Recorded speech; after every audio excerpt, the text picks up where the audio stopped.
Hi everyone, I'm Ron Valenzia, and welcome to my review and highlights of the Roland Digital Grand Piano, the GP-6.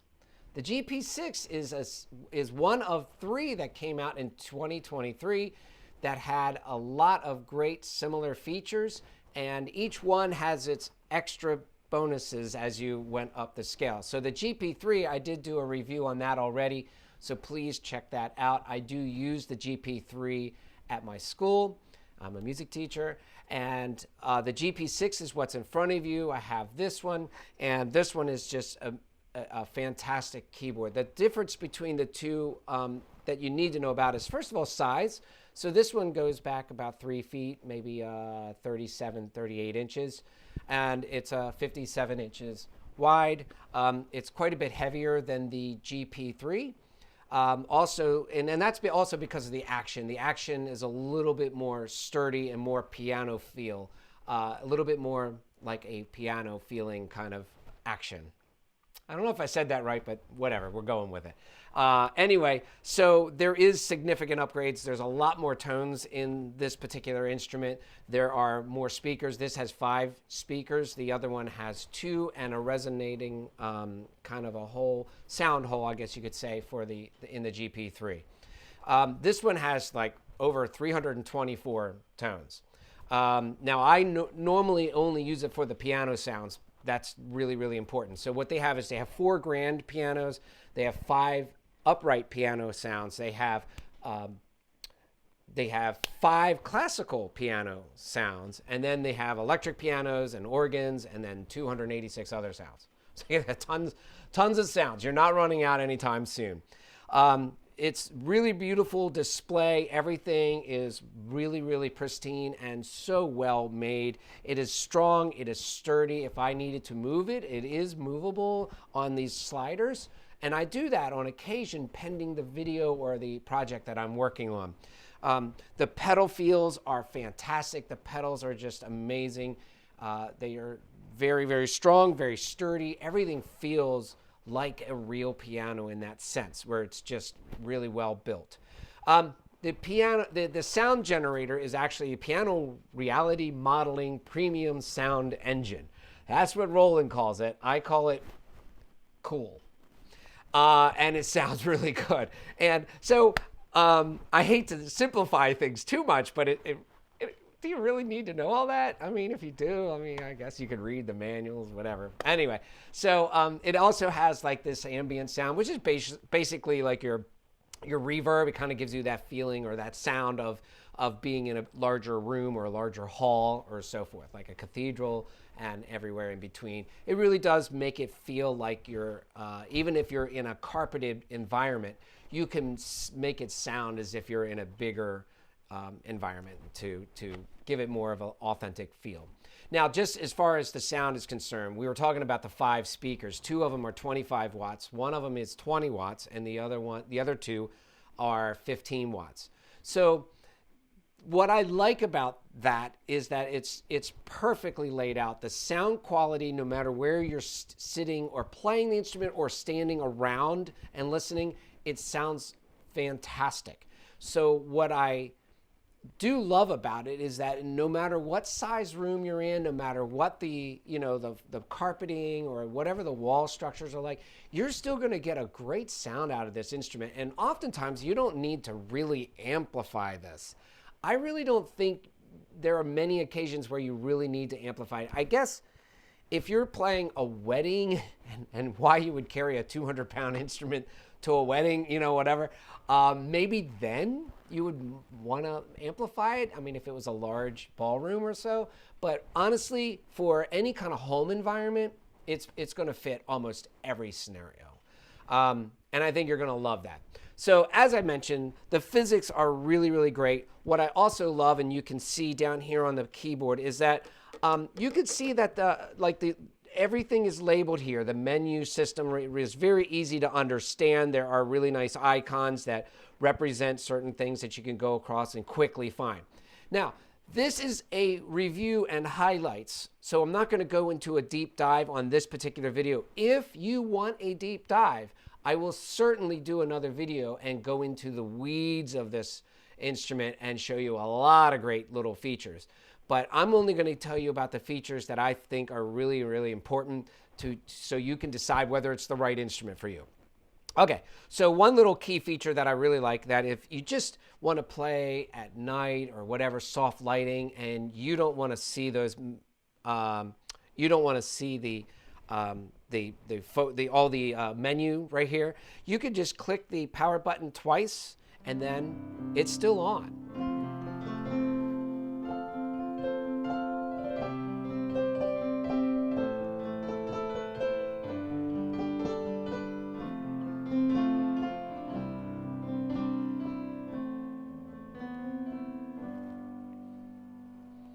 Okay, so that sound was just their typical concert grand piano sound.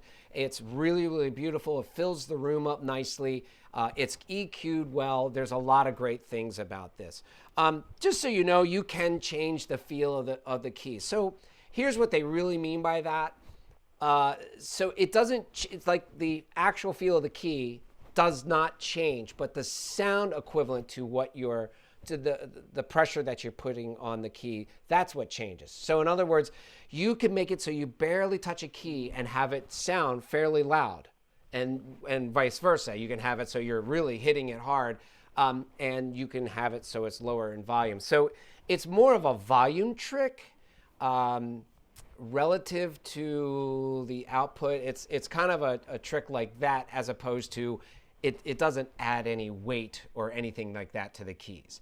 That does not exist on this piano.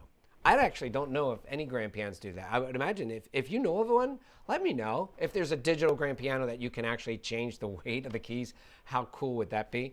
Because then you can make it play like any kind of instrument. All right. I went down a rabbit hole. I'm coming back. All right. So anyway, so I really feel that you're going to have no problem with the how many sounds that you play. And as a matter of fact, it's virtually unlimited as far as how many notes at one time. What I also find is really fantastic on this piano is the ability, and a lot of pianos have come out with this, is where you can press the keys down and press another key lower, and you'll hear the harmonics ring. I know, it's like, I have no idea if you're able to hear that. But look, I can hear it. Okay, I can hear like a little bit of the harmonic ring in there. I was holding down a few notes here in mid register, and I played a lower bass note, which tends to bring out a lot of different frequencies. So yeah, you can hear a lot of harmonics, especially if you just experiment. And I think that that's really part of this. It's got that little resonance sounds.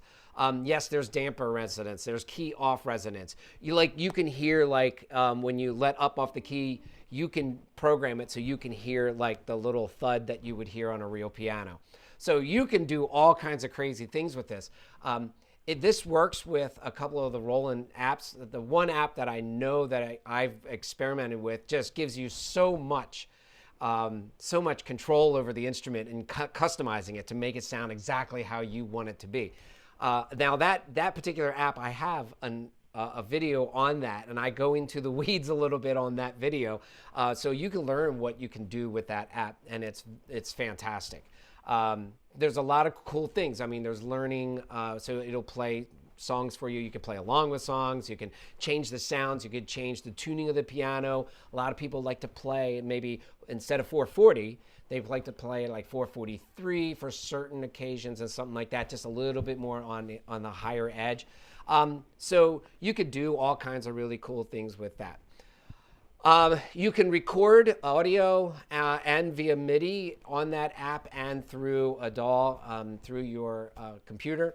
I use a MacBook Pro, and I use Logic. So what I'm able to do is actually record direct audio to the software.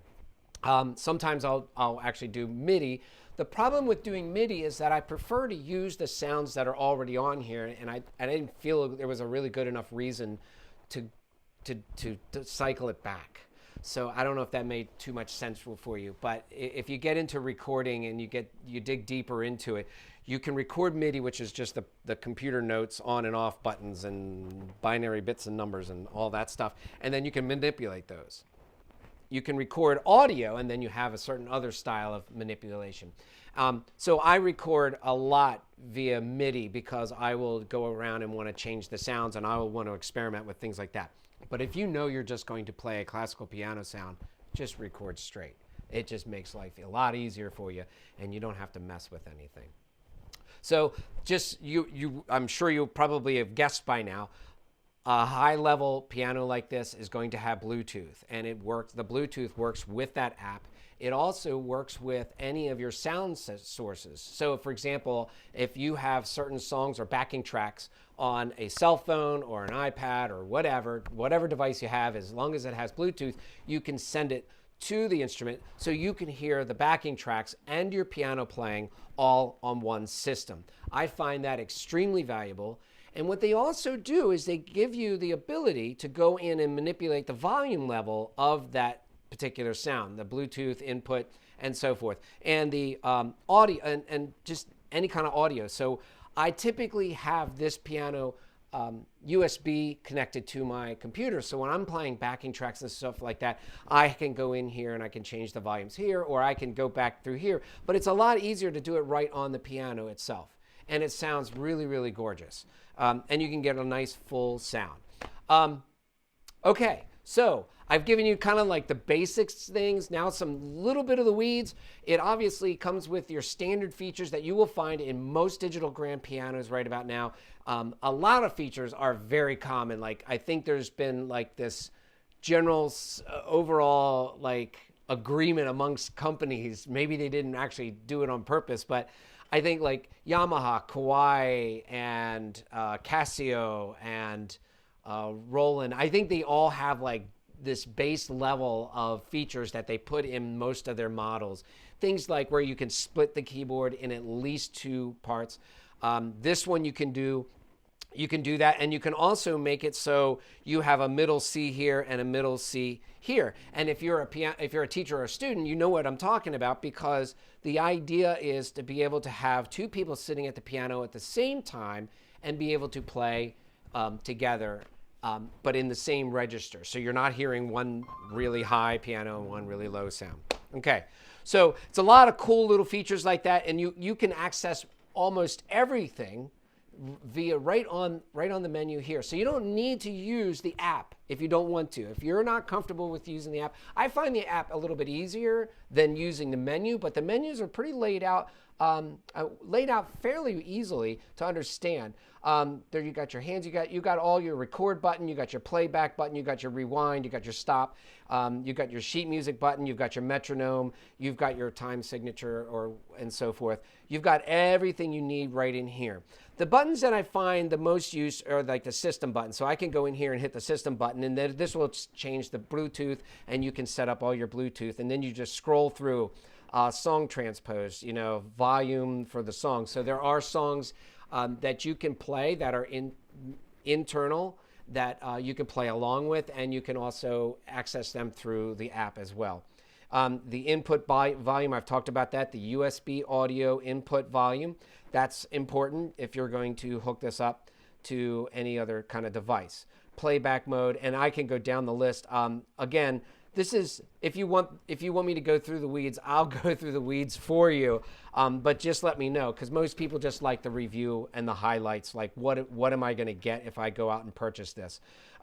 There's a lot that you can do. You can change some of the pedal settings and so forth. I think that's really cool. Now, one setting that I use a lot is function, under the function setting, local control. Local control, what that really means is that if I turn the local control off, means it won't play any sounds. Oops. Yeah, it won't play any sounds other than your hands hitting the keys. I thought maybe I did it wrong. And then you can turn it on, then you hear the sounds. So that's kind of the idea of local control. Now, why would you use that? If you're using a DAW or something like that, and you've got like a really cool bass sound or a little cool sound that doesn't come with on the Roland, if there's a particular sound, you can just trigger that sound straight from the Roland, and it'll actually play back into your system if you set it up for that. So which is really super cool, because you're kind of limitless in the amount of sounds that you have. So I have this plugin that has a ton of pianos, a bunch of piano sounds. So I can actually, not only do I have what Roland gave me, which is really beautiful sounds, but I have some specific sounds that I use for specific songs from years ago. And I can still access them, and I can access them live into this. The easiest way to do that is from the, what's it called? Stage player. What is it called? I want to give you the real name. I don't want to shortcut that. It's really, really cool.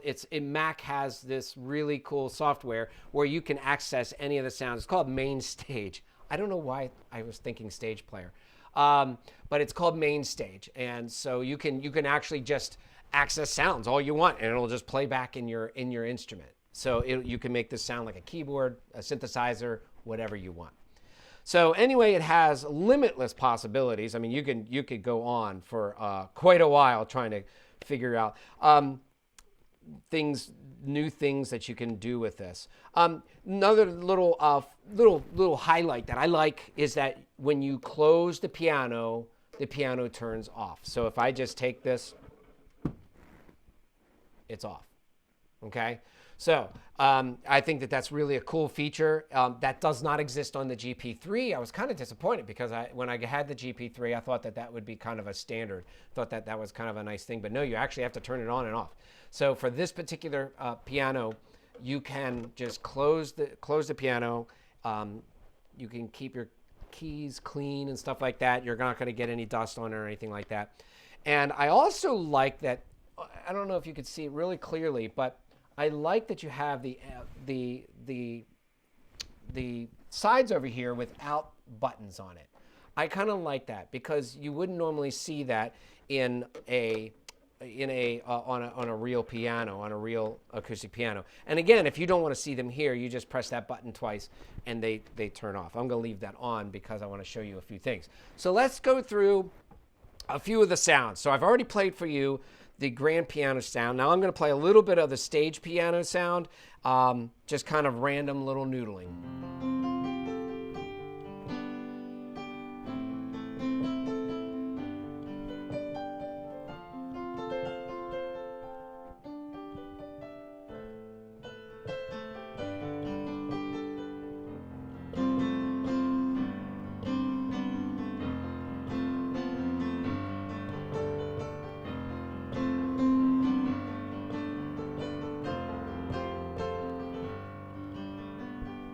So it's really, really beautiful sound. Like I said, the high end is really, really nice.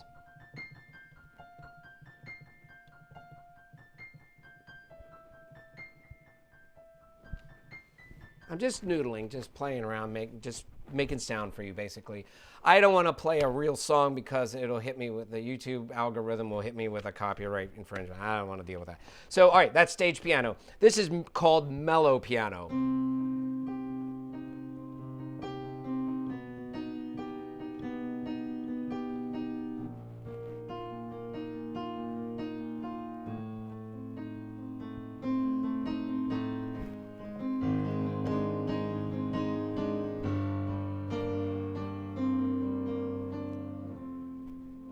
Yeah, that doesn't work. Okay, so I'm clearly not in the music writing mode. But anyway, so that's the mellow piano. This is more of a bright piano. So this one I do want to play like a Journey song or something because that's what they were there for. But I'm not going. Or maybe I could sort of play it. Oh, sorry. No, I better not. I don't want to get any like.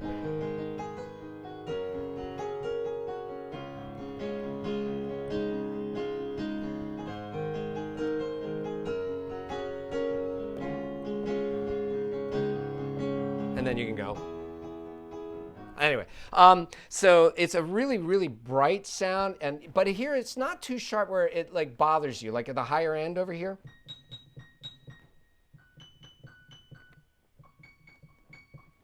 And then the low end is just clear and crisp. Oh yeah, that's just, I like that. I think that's really, really cool. So that's their bright piano.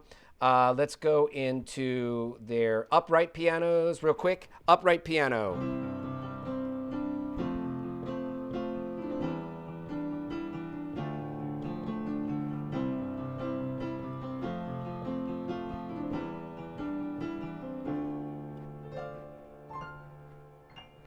Yeah, and when you're playing it, the sound on the upright piano, like this is upright piano number one, the sound is so unique that it does almost feel different when you're playing it. So what I mentioned earlier is that they don't add weight to your keys so that the keys actually don't change.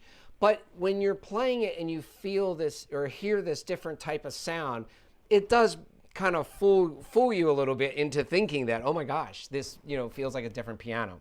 So it's kind of cool. You have to experience it. I strongly recommend, even if you don't go with this instrument, I think this is one that you should try.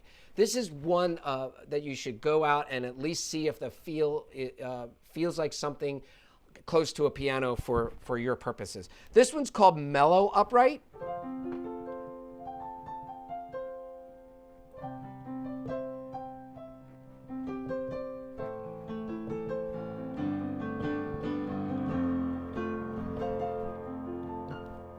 Yeah, beautiful, beautiful sound. This one's Bright Upright.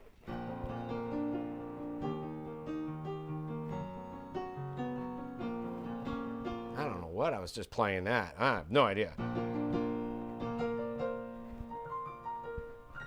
Anyway, then there's Rock Piano. So this actually should have been the Journey one, but it doesn't work out that way. So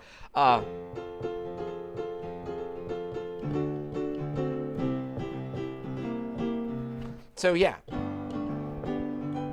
Yeah, it's kind of neat.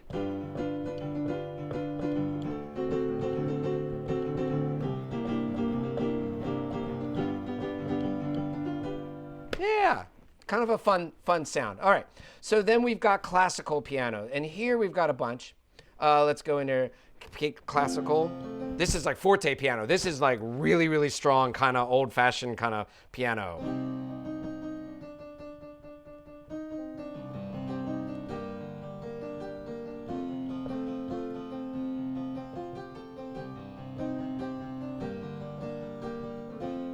Okay, then we have, let's see what else we have here. We have Mellow Forte.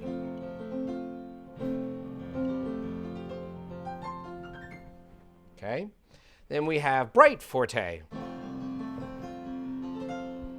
And again, these pianos sound fantastic in the room. And then you've got your harpsichord. Whatever. So I'm not going to go through all 300 and some sounds in here. But I wanted you to get the basic idea of it, basically to hear some of the sounds.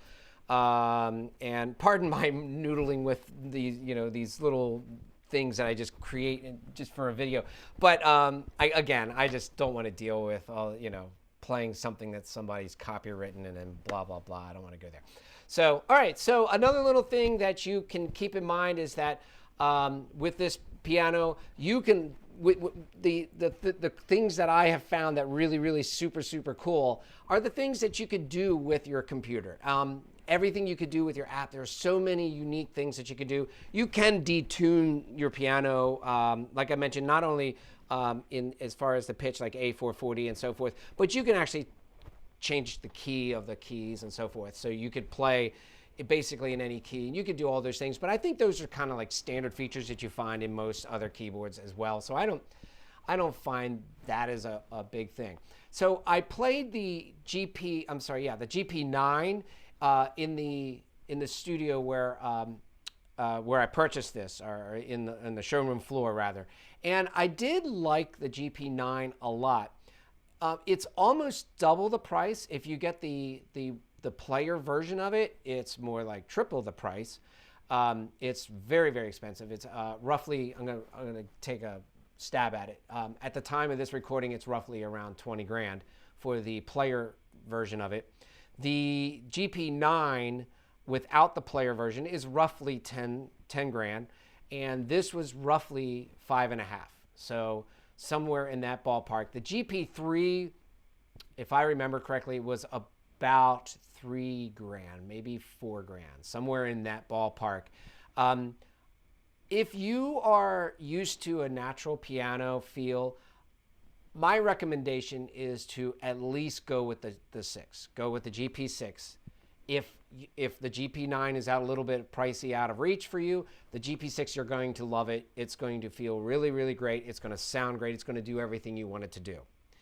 If you're more of a keyboard person and you just want something like a step up, a student model that's really just a little bit more fancy than what you would see a normal console type of piano, digital piano. So the GP3 would definitely be that step up. The GP3, by the way, it's very, even though it's only two powered speakers, it's very strong. It's very loud. So I use it for my choral groups, and I don't have to plug it into any amplification. I use it straight from the keyboard. Alrighty, thank you for joining me. Please subscribe to the channel if you want to learn more about this Roland series or the app. I have some more videos somewhere in here. Hopefully they're popping up right now. If they're not, I don't know what's going on. So I hope they're popping up. See ya.